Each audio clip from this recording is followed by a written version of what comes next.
Rodney Smith from Ruvigne, out of Gunnedah, at 6 k's east of Gunnedah, on a mixed farming property here with around 800 hectares of irrigation, 1600 hectares of dryland farming and a cattle component of around 80 head.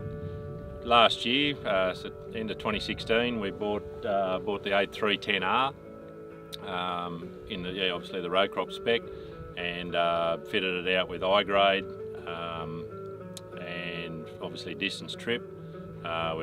We had the I-grade probably predominantly for tail drains, head ditches, just making sure we can knock the humps and hollows out of those. We had a little Reynolds bucket that we're doing that with. And obviously coming in that package was distance trip for our rotor buck.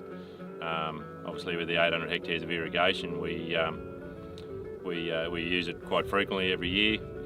They're probably up and down at least a couple of times in any season, and also then in the winter crop we do wheat with it as well. So there's a lot of rotor bucks going in, and yeah, distance trip has obviously made that a lot easier. And I suppose really it's probably more that you can put any operator on it now and get perfect rotor bucks, or mostly rotor bucks that you don't have to do a lot of shoveling.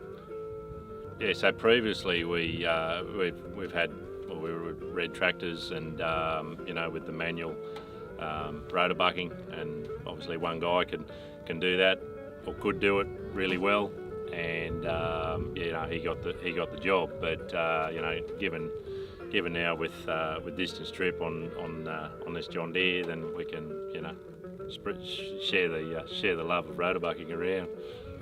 Yeah, it's definitely a lot more efficient in regards to anyone can do it, so you don't have to wait for that person to finish a job to get on and do rotor bucking. You can just sort of hook it up and away you go.